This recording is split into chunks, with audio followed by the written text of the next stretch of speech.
those of you who are new to the Jazz Up Close format, in between tunes we open it up for dialogue with whoever is present. So if anyone already has questions, then fire away. Otherwise we might play another one and then so yes. Are you influenced by Dave Douglas?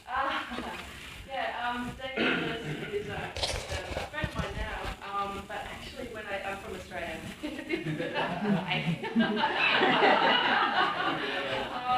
actually I first I fell in love with Dave Douglas's music. For those that don't know, Dave is an amazing trumpet player and composer. He's based just I think in Croton Country, New York, so he's not too far from here. But he travels the world and he's very, very busy and has put out like dozens and dozens of albums. And he's very, very creative. And I first heard him when I was in college in Melbourne, Australia, and I heard a record. I can't remember what record it was, but there was a particular arrangement that I really loved of his, and actually as part of the course that I was doing, I had to write a 10,000 word thesis, and they were working hard. So the project that I chose to do was to transcribe and analyze 4 trumpet players and their solos. So I studied Miles Davis, Kenny Wheeler, Clifford Brown, and Dave Douglas.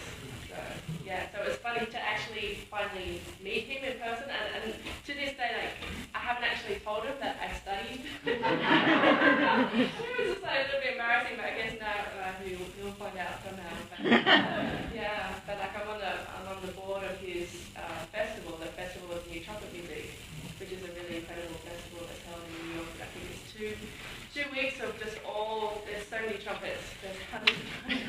So to me it's like blissful, but other people are like, too much. But this is like, it's all sorts of like really interesting, avant-garde, some straight ahead trumpet stuff. So yes, absolutely is my answer. Thank you. Yeah. How many times have you played this tune with these people before? And it's such a simple but beautiful tune. What is it like realizing this tune with various musicians? Right. Well, the first answer is we rehearsed it about an hour ago. So we've played it once. But so now after that we've played it twice. So we've doubled the number of times we've performed it in the last couple of hours.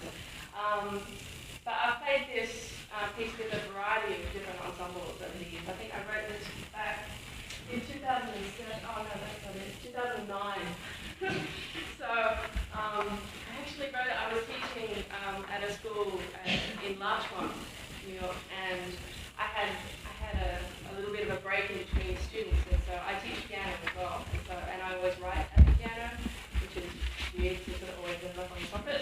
For me, I never perform piano in public. No one needs to hear that.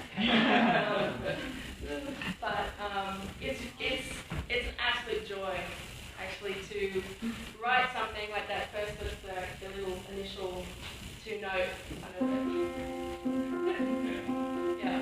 It's an ostinato. It's just a little idea that kind of carries through the whole thing. So I kind of wrote that in the initial melody, pretty fast, in between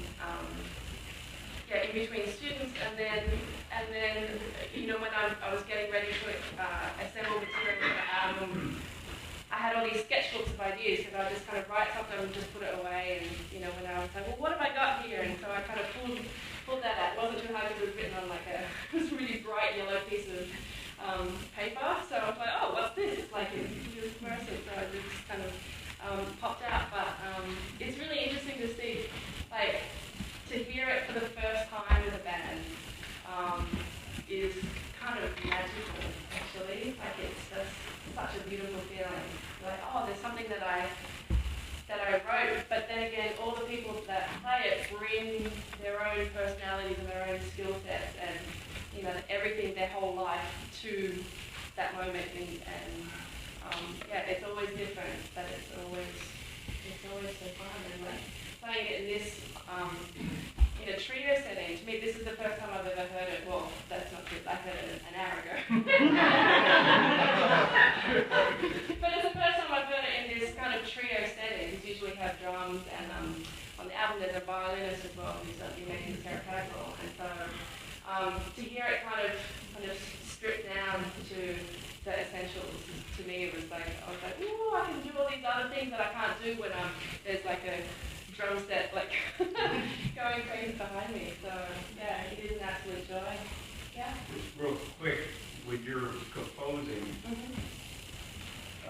from the get-go, are all the parts already there, and hearing it for the first time matches up what you heard in your head as you're composing it? Right. And how often do parts get added as you, during the writing process, does it change? Like, oh, all of a sudden the banjo, that's kind of cool. Right. So how often do you, when you've written that thing, that's it, versus the writing process involved as you discover things that seem to work?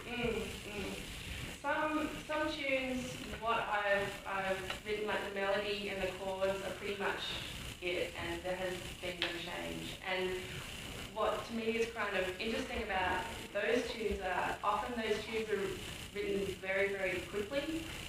It's just kind of like they write themselves, and you read about this in kind of artists' books, and like channeling the muse and all that kind of stuff. But it's to me it's interesting because often that's the time like there's the tune and I don't have to do anything and we don't need to work anything out. And then there's other tunes that I would bring to, say like when I was at school, I would bring in a composition and we would kind of work on it, or just discover that it should really be in a different time signature, or and so I would just kind of make those changes. Or someone will play something, I'm like, oh, that's great. What did you just play? I just write it. I'm like, thanks. So there's definitely a mixed bag, but I would say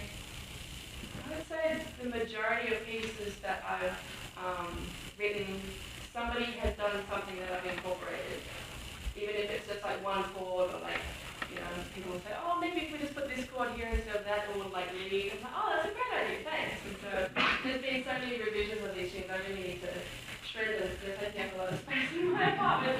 But yeah, a lot of these tunes, like I like to have really kind of clear, easy to read charts, because more often than not, I'm playing with people who have never seen music before, or have I've sent the charts in advance and then looked through it, but we don't get a chance to play it. Right, exactly. So it's like I try to keep like the actual physical charts really clear, so it makes it easier for everybody. I don't want it to be really kind of sketchy. What does that say? So it's like I always try and keep my charts like up to date. So if someone suggested something, I like to change it. And if you don't mind holding your question, we're going to play one more, and then we'll open it up again. I don't know, did you tell them what that song was called? Oh yeah, sorry. I forgot. I was talking about myself. That song was called Water Crossing. And so I think when I started that little Lost Another idea, I kind of had this visual of like a woman on the front of the ship, and there's like big crashing waves and off to an adventure. And so that was kind of I was kind of riding on with this imaginary visual in my head. So it was funny when I recorded that too. I kind of told that story to the band, and so I'm like, I need some like crashing waves. So the drummer was kind of doing these kind of rolls and stuff. So it's interesting. Thank you. But try and inspire them to play in a certain way, but then they surprise you anyway. What's that? So this next one we're going to play is a tango that I wrote when I attended a music residency up just kind of north of Albany, in a place called RMI, OMI, and I had this amazing 3-week experience where what they do is they invite 12 musicians from all over the world who do completely different things. So I was there with like a South African minimalist composer and an Irish flutist and a French flamenco guitarist and some percussionists, and it's like we were just kind of put together in this kind of like farmland with all these farms and spaces, and and they're like, okay, here's like a fridge full of food, like go, you know. And so I mean, you can collaborate with different people, and it was just heaven on earth. Anyway, when I was up there, I wrote a whole bunch of music, and I think three tunes made it onto this album that I keep talking about. I've only done a couple, but this on the first album. So I wrote a tango for this French flamenco guitarist that was up there. So this is one thing I learned is never to title the tunes in a language that you don't speak. And so because if it's French, it's like, oh, you could call it Hameau Omi or whatever. I'm like, okay, that sounds good. And every time I go to introduce, I'm like, okay, Hameau. I can't pronounce it, but in English, it's the little town of Baerman. But if you speak French, you will be able to pronounce it way better than I can.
different song. So I noticed that you started the tempo, which everyone was looking up to. What time signature was that song? Was that 4/4? It was 4/4. Yeah, and after you started it, whose responsibility without a percussionist was it to keep it tight? That's a good question. The answer is everybody. Yeah, everybody's responsible for the time, and I think a lot of people, especially when they first start out, are kind of relying on the drummer for the time. But a really good rule of thumb is not to do that.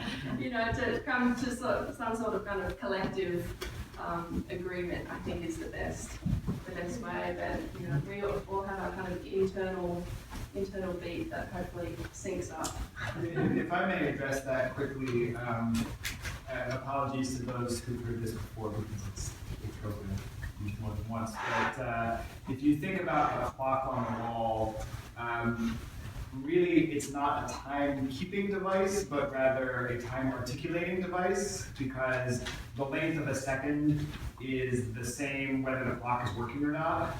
And it's important in a jazz ensemble to recognize that ultimately the time is not something to be kept so much as to be obeyed.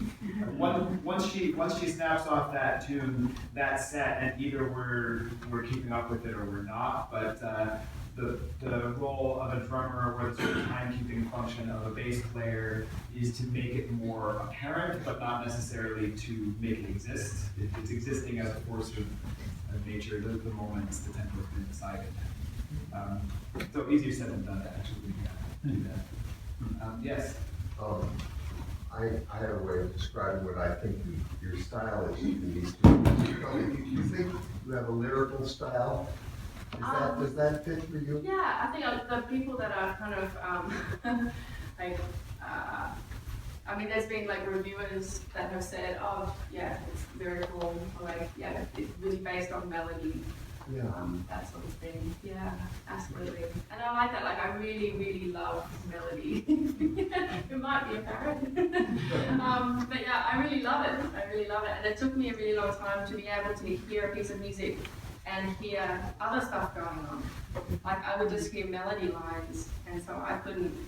It took years of like really careful listening, like to work out like, oh, that's what the bass is doing there, or oh, that's the piano's in there. I just kind of, everything else was kind of like a wash. It's very, very strange. but just the melody, because the melody was just so strong to me. Like, I would just hear that, and that would, you know, on the basis of that alone would be whether or not I like the tune. So I wouldn't be able to tell you what the harmony was doing or what the, yeah. Yeah, it was strong. Thank you. So we'll take one more, and then we'll get you after the next tune. Cool. I wanted to ask, are you classically trained? I did a little bit of classical in high school. Yeah, a little bit. We had to do these kind of exams. We have similar things here. Yeah, but yeah, just a little bit, not too much. Like, I think I learned like the first movement of the Haydn trumpet concerto. and then my mom kept making me play it. Thank you. Yeah, sound and tone, and I think that's kind of synonymous with classical music. Is the big deal, and I really love sound. So the next piece, we're moving on. I think we're moving on, Yeah. and then we'll get your question after the next one. So this next piece is a tune that I wrote for my sister, and I wrote it. This is actually the first piece of music I ever wrote. I was very young, and I was at the Yamaha Music School for piano. So I wrote one piece of music, and it's like, you know, maybe 16 measures long, and then I took a bit of a break, and so like an 18-year break from my composing career. I went into early retirement, and then when I was in college, it was second year college, because I used to do quite a bit of classical piano, not so much trumpet, but classical piano, and I quit playing piano when I was about 14. I like to say we had this big fight. The piano and I. The piano won, you see, and I was very grumpy. So I didn't actually touch the piano for about 7 or 8 years after that. So So it wasn't like, even though I was at college for a year and there's a piano in every practice room, I wouldn't touch it. Like I was just, well, you know, I'm with myself all the time. This is how things go. So I was still very grumpy, and then I finally went, okay, it's time to kind of make peace. So I sat at the piano and I just started playing. Anyway, it was very emotional. And then this song popped out, like it literally just popped out. So this is like 30 seconds after my 8-year hiatus with the piano. This is what came out. So this is for my sister. It's called Magnolia.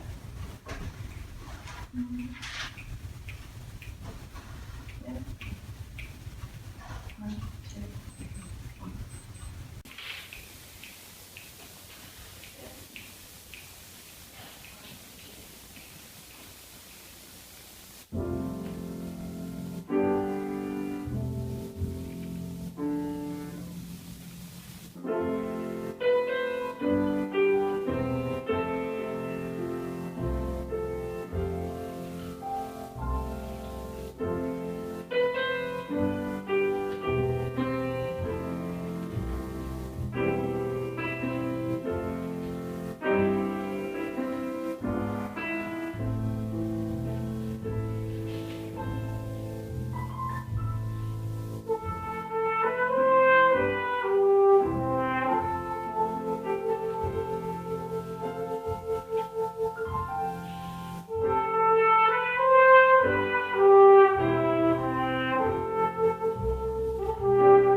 actual trumpet is a little bit shorter, but the sound is more mellow, so you're definitely, yeah, on the right track. This is almost like, I guess, like a cross between a trumpet and a French horn in a way. So yeah, but it's, yeah. I play it, well, it's exactly the same fingering, so I don't have to do anything different there, which is great. Which is great.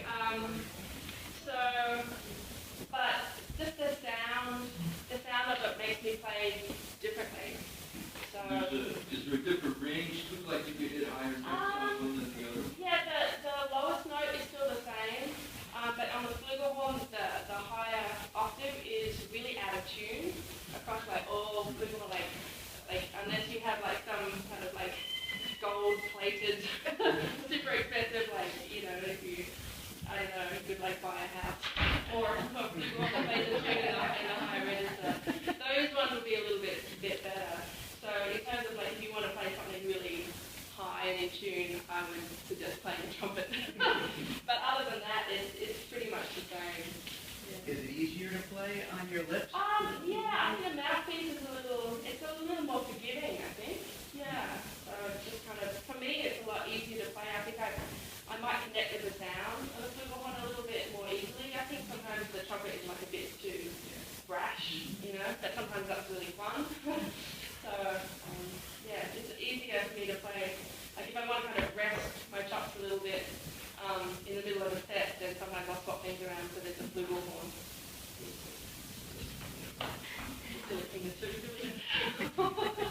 Speaking of your chops, is your breathing any different?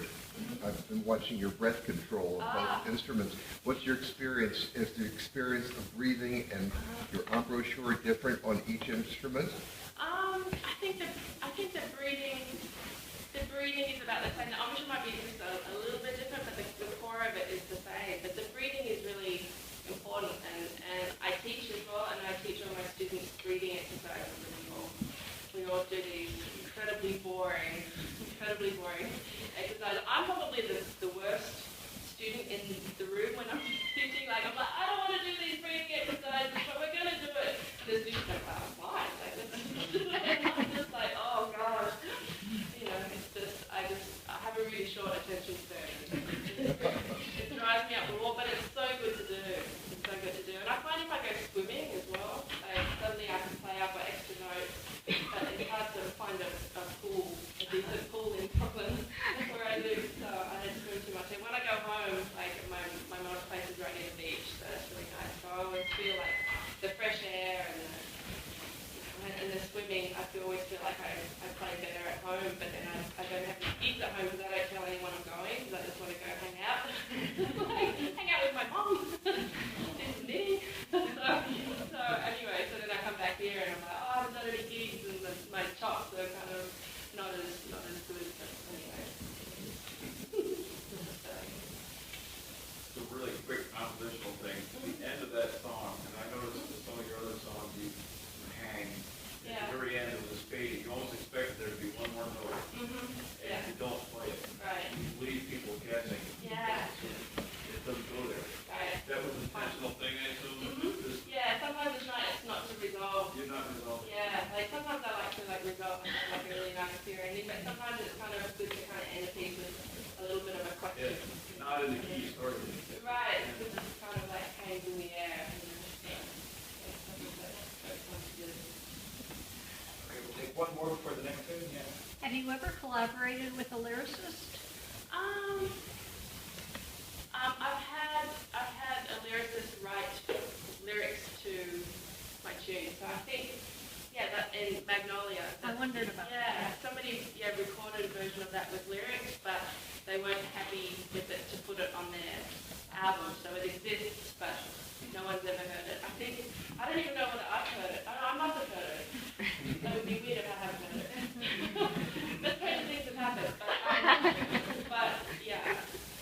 I think just that one. And I think another, I wrote a commission for a new music group, like a Baroque ensemble of like harpsichord, cello, and recorder, and soprano voice. And so for the voice part, because I don't write lyrics, but was commissioning me, her son wrote poetry, and so I got his poetry and I had to kind of go through it and select stuff. Yeah, so I just had to, so I just picked a line here and I like that line. Picky. Oh, there's like pages and pages. I'm like, all right, I'm just going to use this line here. You know. So, yeah, that's an interesting. I should probably do that more often. But